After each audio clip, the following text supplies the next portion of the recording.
We are back on It's Always Game Day in Cincinnati. Lindsay Patterson, Mike Santagata here. Mike, how you doing? I'm doing great. How are you doing, Lindsay? I'm great, man. Rolling on this 4-game win streak. It feels like 75 degrees outside. It's pitch black. Everything is going well in Cincinnati. You just got back from Cincinnati. How was your trip? It was fantastic. What were some of your highlights besides the Bengals game?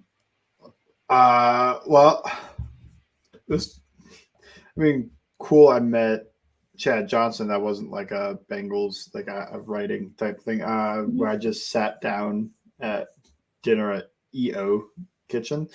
I don't know. I sat down, I looked to my left, and I was like, is that Chad Johnson? And it was, which was probably the highlight of it. And then I also got to meet Willie Anderson, which was great. Never met him before. So non-Bengals at all related. I don't know. There's a barcade in OTR that you get unlimited play for buying one drink. That's pretty cool. Which one are you talking about? Level 1, I think. Oh, I don't know cool. where. I should know. I live in OTR. There's so many arcades around, so I should know where that is. But it looked like you had plenty of great restaurants, had a good time. Obviously, the Bengals game was really cool. The atmosphere was absolutely awesome. I feel like you picked the best game to attend of the season. That was my hope when I picked the game. And then maybe I was right. I don't know. Maybe there's Yeah. a better game. That primetime atmosphere, I was absolutely impressed because obviously going into the game, you see the social media post, the sections that everybody should wear. And I'm like, you know what? It's starting to look like this during the tailgates. You could see everybody would be in all orange or all black. And I thought, you know what? Maybe they'll be able to pull it off. And I felt like the stadium looked awesome. And the crowd was great for the primetime game against the Buffalo Bills. Yeah, and I didn't know if the stripe thing would work, but it worked out beautifully. Everybody was loud. There was a lot of energy at the stadium. I love being there. So probably the only one I go to, but they are undefeated when I am in attendance. We love that. We love that. We need to bring Mike back for if there's a home playoff game. That would be absolutely huge. But with the Cincinnati Bengals right now, you think about the start of the season, there's a lot of things. And look, there's still a lot of football left to be played. But I remember the 0-2 start, and there was a lot of comparison and non-comparison to what they dealt with last year. Like, oh, no, this isn't the same team. Joe Burrow was injured the first half. The stats aren't the same. This needs to get worked on. It just doesn't feel like we can compare it to what happened last year. And while we can't yet, because there's still a lot of football left, this team is 5-3 on the season. And it feels like you look at this Bills game, you look at the Niners game, and I know people are down on the Bills and some were down on the Niners after the Bengals beat them. Those are still two really good football teams. And I still feel like the Bills are going to be in the playoffs and they'll figure it all out. Some say it's a bad matchup when they played the Cincinnati Bengals. I just think the Bengals were a better team. But you look at opportunities offensively with this team, and you look at opportunities just a week ago when they were playing the 49ers, and they left points off the board. And I still felt like they were in control of both games, and including this one. I honestly didn't really feel too worried about it, to be completely honest. It was just a bummer that they missed opportunities, late in the second half, and then obviously in the most of the second half for them offensively. Being a fan of the stands, I feel like this is the perfect game because it was a little bit tight, so there was a little bit of drama to it, but the Bengals led the entire way, and it felt fairly comfortable. Reminded me a little bit of that, and I guess they had a shot at the end to maybe tie it, but that Raiders playoff game where the entire time it felt like the Bengals were in control, even though it was fairly close throughout the game. That's a good one to be in attendance for. Usually, you've got the drama, but you also are feeling pretty good the entire game. I think against the Niners, for sure, they left points on the board. I don't remember if there's too much that they like. There wasn't like the Irv Smith fumble or those type of plays in this last game. Was there something that made you think that they should have scored? Yeah, they didn't get points off the interception, and I felt like that. Yeah. Oh, and the penalties on that drive. They all came out on that drive. I mean, incredible amount of penalties, and the Kappa hold. Don't see it, but sure, whatever. We move. The other stuff, I think it was all fair. But the Kappa hold was one of those that I've watched probably like 6 times at this point, just rewatching the game so much, and I don't see it. the tackle kind of just throws his hands up and was able to get the flag. Yeah, and that happens a lot, just depending. Joe Burrow got his first roughing the passer call. I know a lot of people didn't agree with it, from the national media side and people watching the game. But hey, look, that guy was due for a roughing the passer call, and I'm not complaining. Yeah, out of all teams to complain to, I think Josh Allen leads the league in roughing the passer calls. So, yeah, that one, I also, I wasn't sure it was a penalty, but you take those, I guess. Yeah, but just offensively, it's funny because again, there's something about the Bengals winning the coin toss right now. I need to know how many weeks in a row they've won it. And it just felt different that they were going to take the ball. And they absolutely did. And I was a little nervous about it because I thought, no, no, no, no, no, you don't want to do this. You better score on that first drive or this feels like a mistake. But when the Bengals score first, I mean, they're absolutely impressive. I want to say there was a stat out there, maybe Zach Taylor's 21-2 when they score first in a game. I could be wrong and people can correct me, but overall, when they do, they just felt like they controlled the game. It felt like it was going to be a shootout when Josh Allen was able to just drive down the field, and it felt like, ooh, we're going to see a lot of touchdowns tonight. Joe Burrow went back into the end zone, and then it kind of just stopped for a little bit. But offensively, we got to talk about it. We'll start with Joe Burrow's play. What did you think about his game? But he was tremendous. Yeah, he had the chase play. There's a few issues there. That chase, it was underthrown. It was late. Although I do think the defense kind of forced it to be late. Mm-hmm. But that's one of those, maybe you just move on too. It's better to throw that when it opens late, like 50 yards downfield, or if it's not there, maybe you just move on to the later, something a little closer that might have been a little bit more open, like I believe it was T. Higgins on the over route. But I'm not going to bash a quarterback for trying to throw the deep ball to Ja'Marr Chase, as long as the worst outcome doesn't happen. It's not a pick, it's fine. I'm okay with trying those once in a while if they're a little more aggressive. Other than that play, though, I mean, he moved well, he worked well out of structure, he was extremely accurate. I feel like he almost always made the optimal decision with the ball. He's right now, the last two games, just playing on such a high level that it's exactly what we were talking about of why the offense wasn't working early. And now the offense is working now. And it feels like Burrow, instead of the blemishes of the team really being magnified, they're more so being covered up. A play call that doesn't work, he's able to go make a play happen. An offensive lineman not making the best block, he's able to work around that pressure. He's actually one of the best in the league the last 2 weeks of working through pressure. So he's able to lift everybody up around him rather than those deficiencies coming up and being a real issue. And that's what we were hoping for with Joe Burrow. That's why he gets paid a lot of money, is he's going to make everything around him better.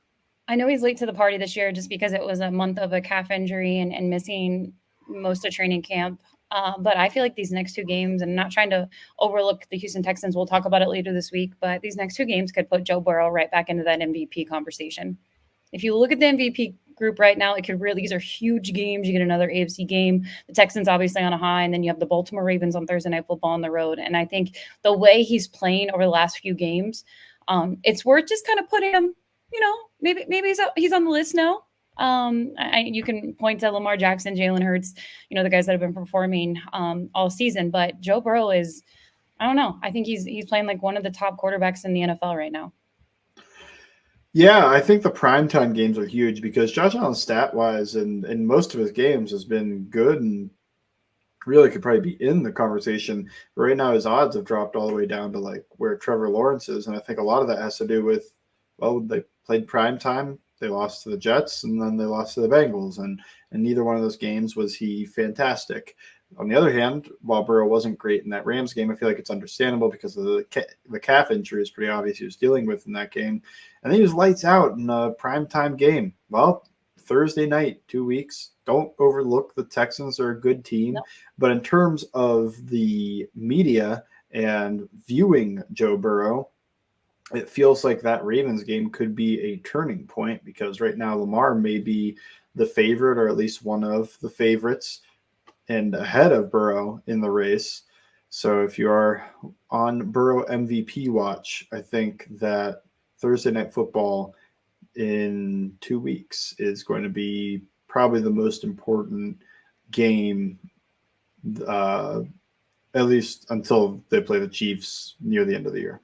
Yeah, 100%. And kind of just going off of the offense right now, T. Higgins, a guy who's been battling a rib injury, he's toughing it out, playing out there. Huge year for him. Everybody knows about the contract extension. Is he going to be staying in Cincinnati? Is he going to be leaving? I don't want to think about any of that, but I felt like a night where they took Jamar Chase away, T. Higgins stepped up, and it felt like such a bounce back game for him this year. And he was just fun to watch. I wanted him in the end zone. I was so bummed that I thought one of the touchdowns, I'm like, it's in. And then obviously the replay showed that it wasn't. But T was unbelievable on Monday or on Sunday night. Yeah, thought T was great in this game. It was everything of what makes him a great receiver. He was able to catch the ball way away from his body, which Roswell Douglas is a long corner, but T's longer, and he's holding on through contact and just strong hands, length, and the ability to position himself to win those contested catch situations, but also underrated movement ability, route running, and creating separation that way. Worked well out of structure. It's why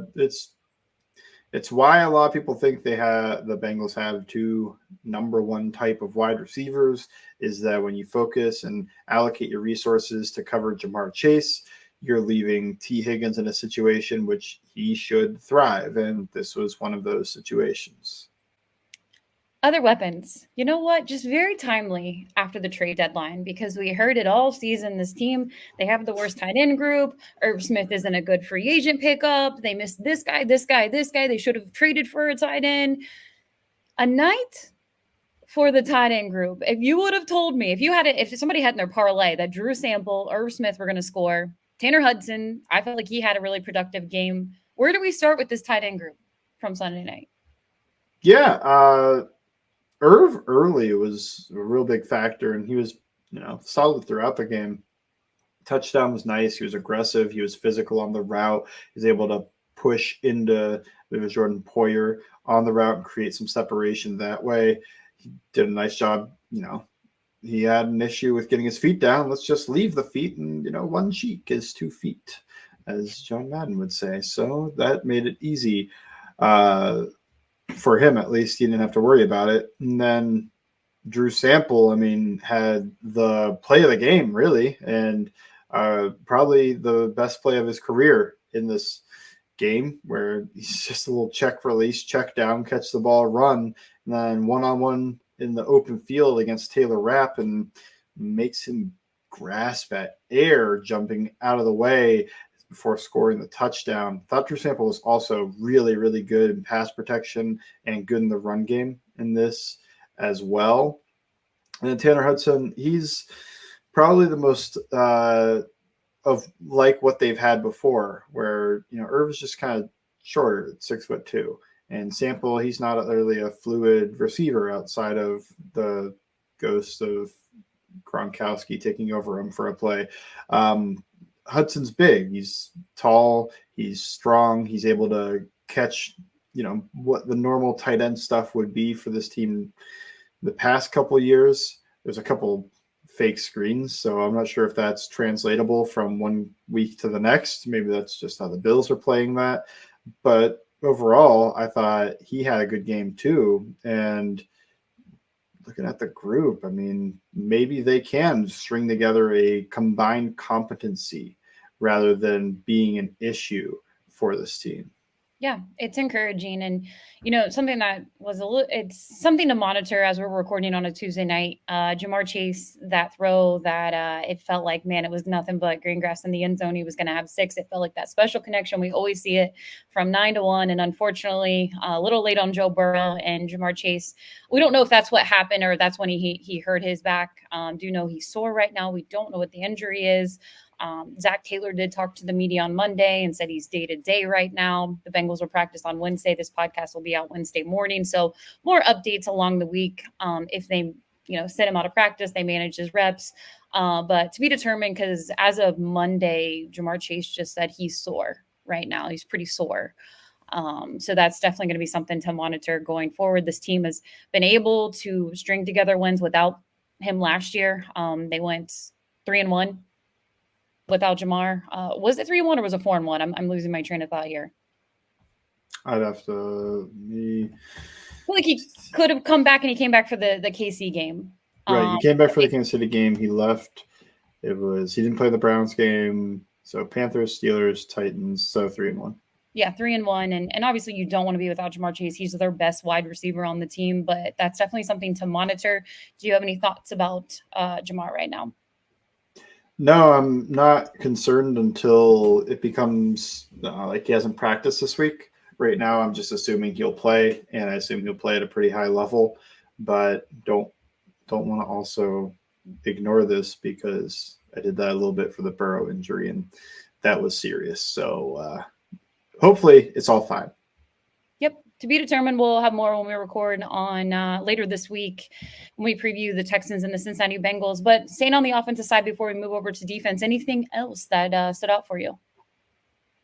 Well, I thought that Joe Mixon had a pretty good day in pass protection, but I also think that he wasn't asked to do a whole lot.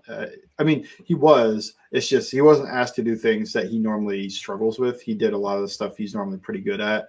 You know, guys that are obvious and clear coming right at him from the same side of the formation. He picked those up, no problem.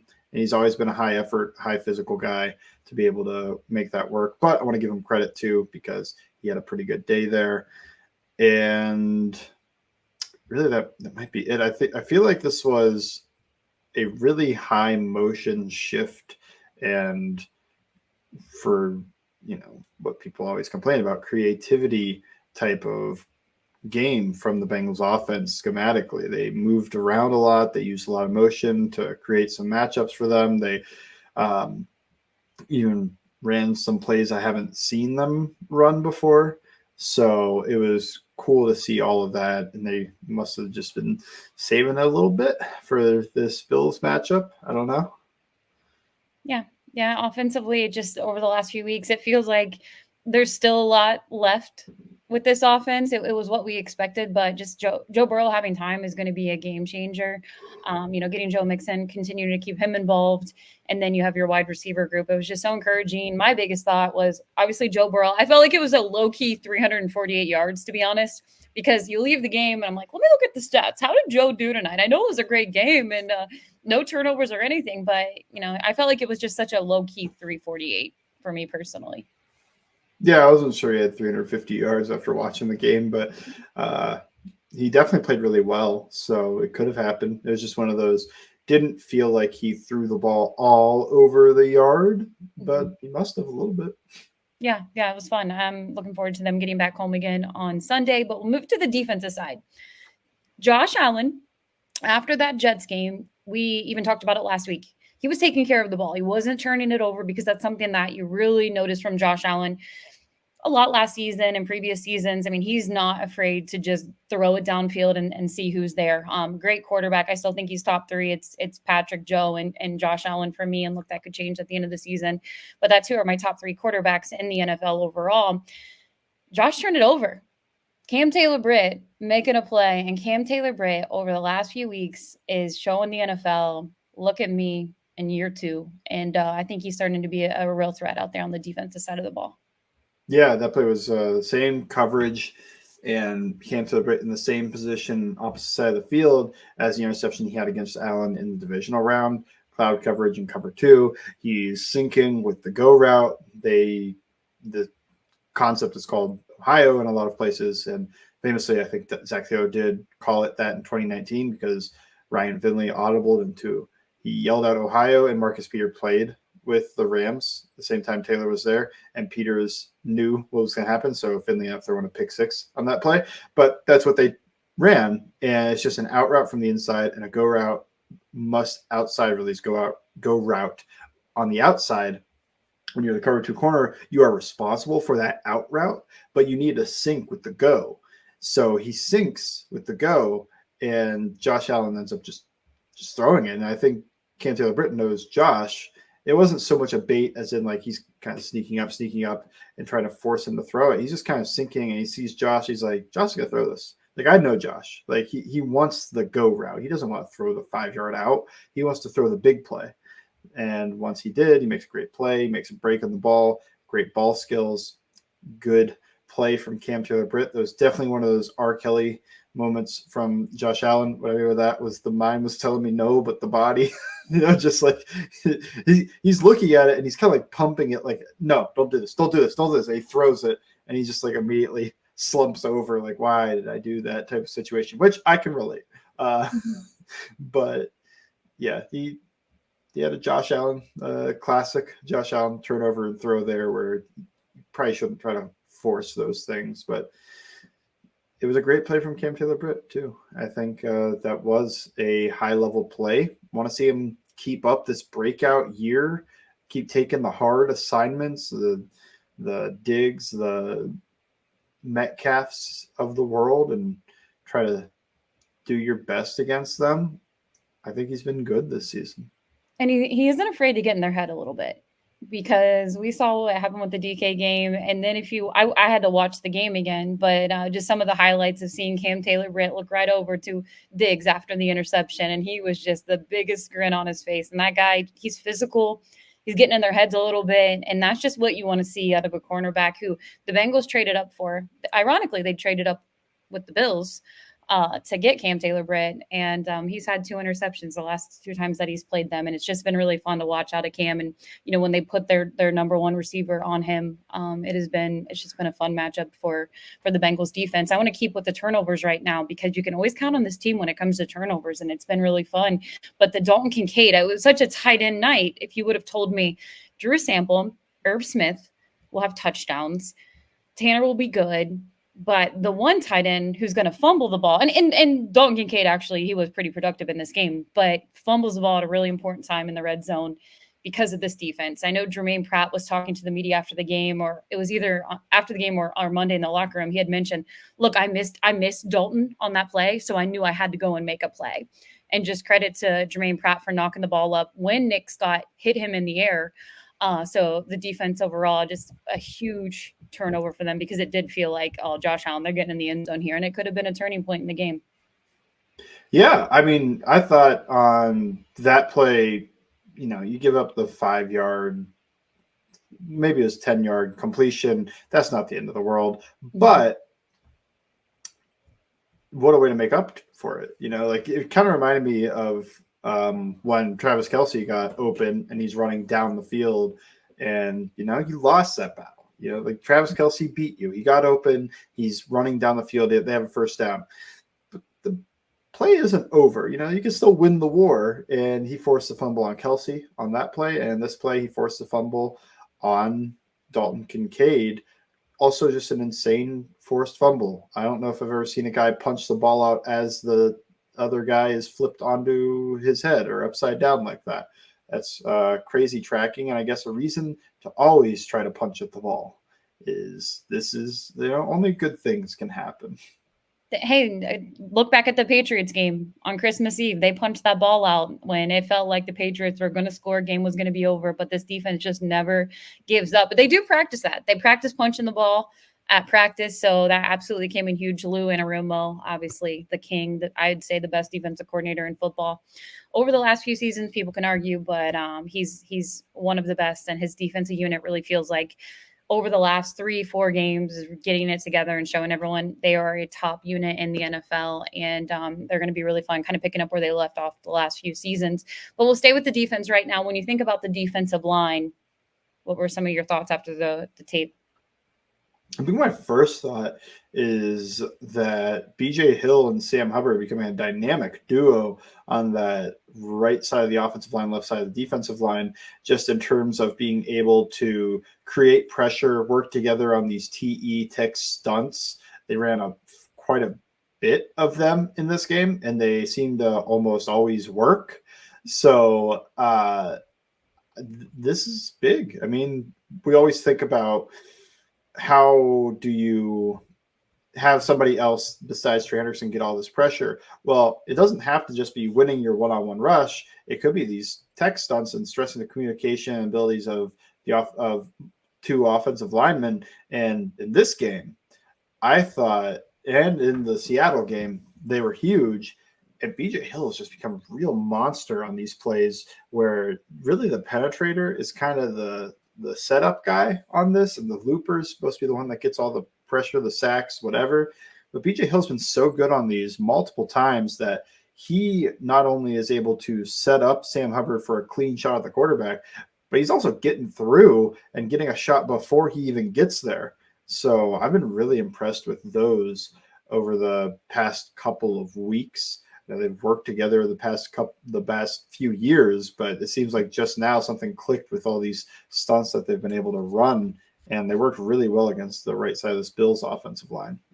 It feels like BJ Hill. I think there was a graphic I saw today. His numbers for the whole entire season last year, he's almost right there at the halfway point of the season. And I think that's extremely impressive. Do you think it's his usage, or just we're just seeing more production out of BJ Hill? I feel like it is different usage. I think that's a big one. And yeah, he currently, I wanted to look it up after you mentioned it, has more sacks already now than he had all of last year. And he has 2 more quarterback hits now than he had all of last season. So in terms of rushing the passer, he has been probably I think he's leveled up in that regards. He had 5.5 sacks in 2021. So he's 1.5 sacks behind that, but he already has more quarterback hits in 2021 as well. So yeah, I think he's leveled up a little bit as a pass rusher, and some of that is the usage to me more than anything. I think the way they're using him on these stunts and attacking offensive linemen that way, it feels like that's how BJ Hill maybe should be utilized going forward rather than just asking him to beat the guy in front of him. You put it out on social media after the game. I thought it was pretty funny. I know some people, they take that stuff so serious, but I'm still on the trust the process with Myles Murphy and his rookie year. There were some highlights from Myles. Yeah. This is more fun on social media than anything. It's definitely, if I'm trying to give real analysis, I'd be doing at least it'd be real games, but I'd also be jumping the gun on this. Like, he wasn't incredible. I thought he was fun and pretty good and flashed and showed what you want to see. I think that's my main takeaway, is that he looked, against a pretty good left tackle in Deion Dawkins.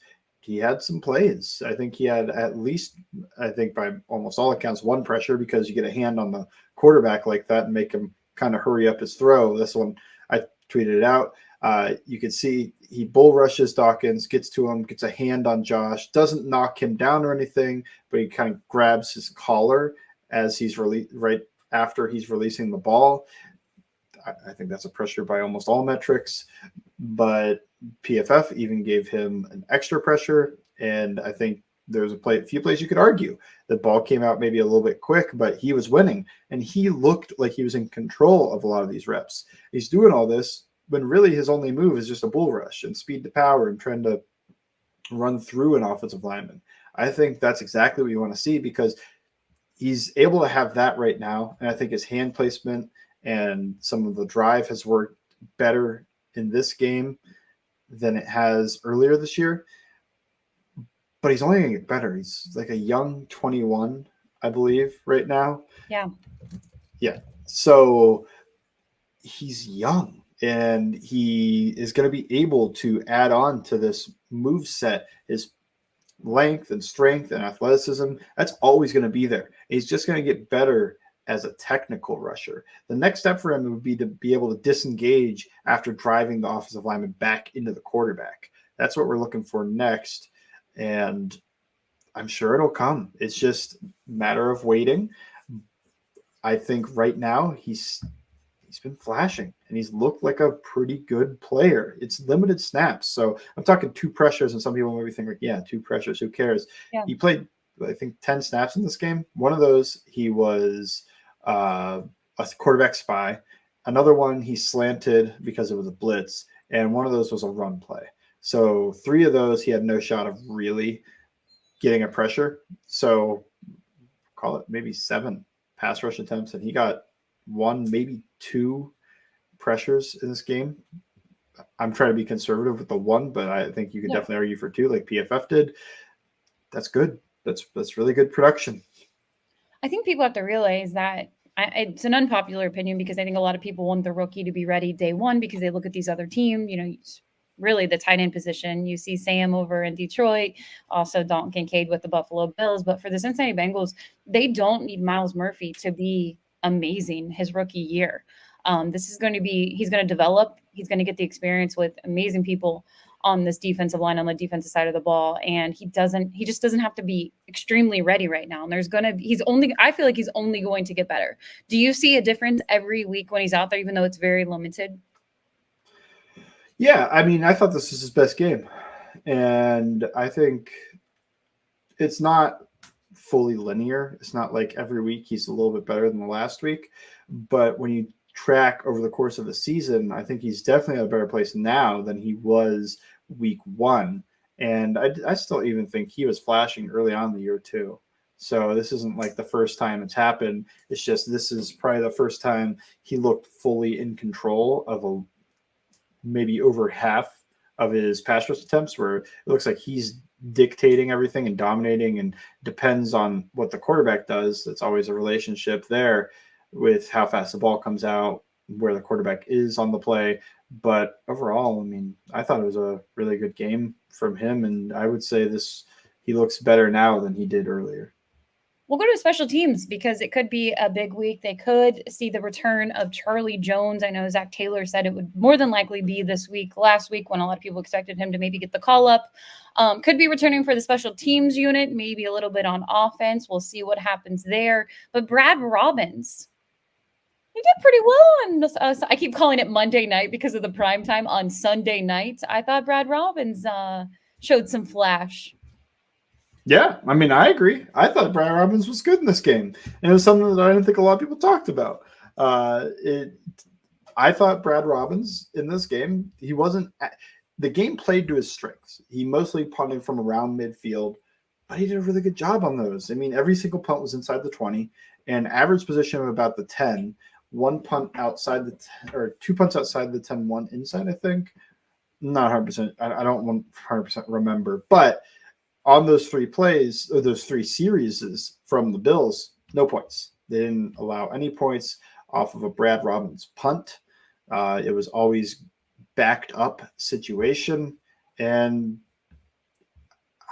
it's, if you're going to criticize the guy for not having the best games early on in his career, we have to recognize he's gotten better. And maybe we don't fully understand punter progression. I don't think a lot of people do, but I do know that the people that study punters, which there's a couple, they seem to say that your rookie year, it's a lot different punting in the NFL than it is in college. So some of the guys take a little bit of time to adjust their rookie season. Let's see how it continues. Would love to see a game where he's trying to boom the ball, because we haven't really seen that yet. But when it comes to accuracy, hang time, and what they talked about when drafting him, he showed it this game. So one of those was a fair catch. I believe another one, I think he might have punted it out of bounds. But yeah, he gave himself help, but he didn't fully require the help either on a lot of these. It's not like it was a crazy diving thing that made it happen instead of a touchback, or the other end of hitting a shank and it just kind of rolls for him. It felt like good punts in this game where the ball went exactly where he wanted it to go. Yeah, Cincinnati Bengals 5-3 on the season. They've lost 2 games at home over the last 2 years. They're back home, sweet home, versus a pretty fun Texans team. But we'll look ahead to the preview and what's going to happen later this week. I want to talk about the AFC North right now.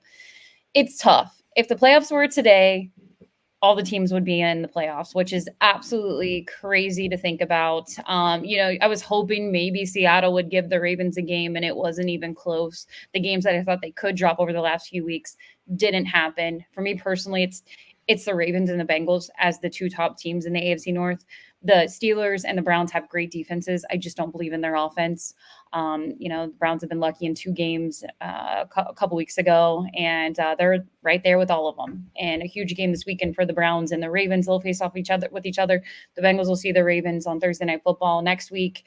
What do you think of the AFC North right now? Best division in football.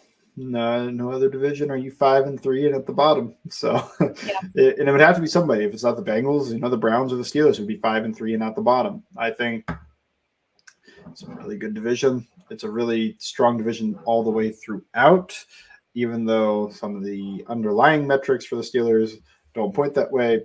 Look, they've done it like 3 years in a row. I think we're done with the idea that this is going to come crashing down at some point. It's just who they are. They win the close games. They get blown out sometimes, and they don't look good while doing any of this, but they win. And that's what matters the most. It's like, your wins. The Browns, the defense is awesome. The offense isn't watchable at times.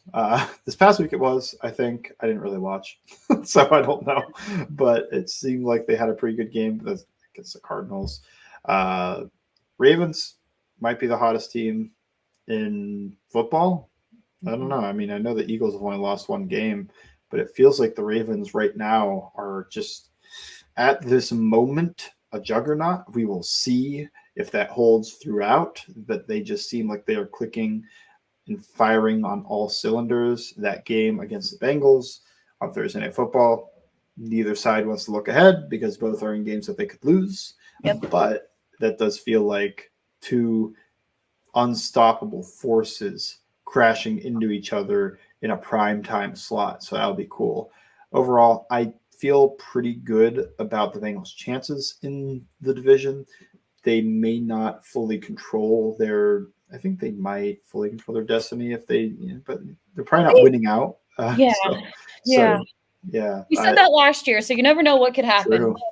But yeah, I mean, it's wild because they were 4-4 at this time last year, the Cincinnati Bengals, where they were coming off that terrible game against the Cleveland Browns, and then they managed to win 10 games in a row, and their last loss was the AFC Championship game by 3 points. The way they're playing, I still feel like there's more to see with this offense, and that's what's really exciting defensively. I think they're getting it all together.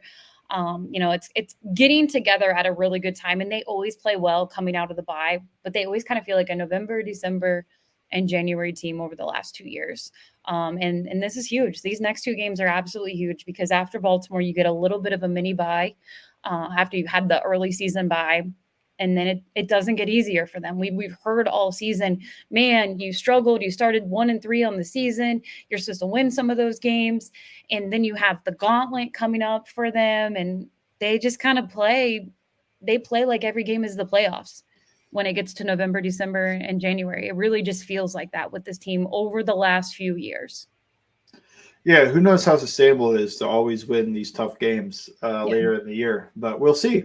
They have a tough one against the Chiefs. They've got other tough ones throughout the year.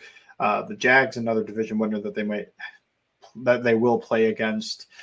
I think that these games are big because a lot of them are in conference. A lot of them are they have the Vikings left. That's the only other game that they have this year that's outside of the conference, but they already played through the NFC West. So they have 1 out of conference game left. They've got 4 divisional games.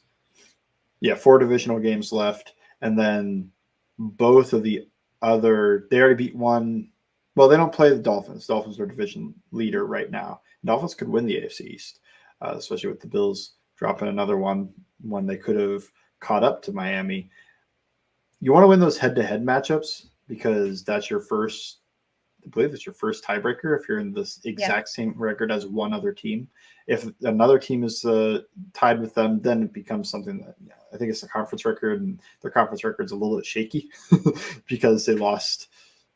Well, at one point they were 4-3, and their 4 wins only came against the NFC West. They were 0-3 in the conference. Now they're 1-3 in the conference. This is a chance to bolster that record in specific, and it's also a chance to beat the Chiefs, beat the Jags, maybe tie. Like they lost 1 game to the Ravens. Maybe you win this one. Now it moves to your divisional record, which still needs some help. from another team there, but or would they? Because the Steelers beat the Ravens, so I guess I would tie them. Huh. Yeah, it would. Yeah. Oh goodness, I'm not ready to think about tiebreakers yet. Yeah, But yeah, too much thinking about yep, tiebreakers. But you know, you want to win your tiebreakers and be in a good spot. That's I think yep. the idea is beat the Jags, beat the Chiefs. So that way, if you're in a situation, whether it's in the wild card round or whether it's in the wild card for the 5 seed or it's for the 3 seed, 2 seed, 1 seed, you're not stuck with the 4 seed and having to play against the Ravens in round 1 if you win the I don't division. want that at Because all. yeah, you'd rather play against you know, one of the other teams that, well, I guess the No, they don't I want to play against the Browns I either, don't huh? want that either. Yeah, maybe No, I that's not great. actually wouldn't like all the AFC North teams. Steelers though, I feel pretty good about playing the You Steelers know week 1 what? of the Why not? playoffs. If I had to pick between the 3, maybe I would pick the Steelers.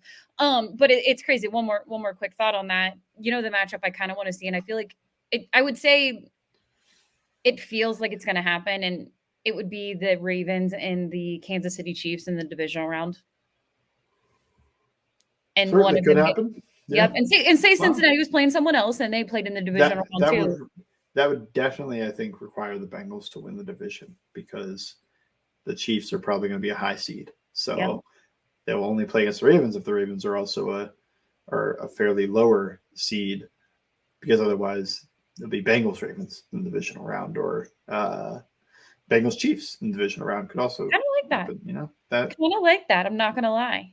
We'll see what happens. But yeah, the AFC, I feel like it's still up in there. It's tough. It's proving that it's tough, but we've known that for the last 3 seasons. And it ended up being the Cincinnati Bengals and the Kansas City Chiefs at the end. But a lot of football left to be played.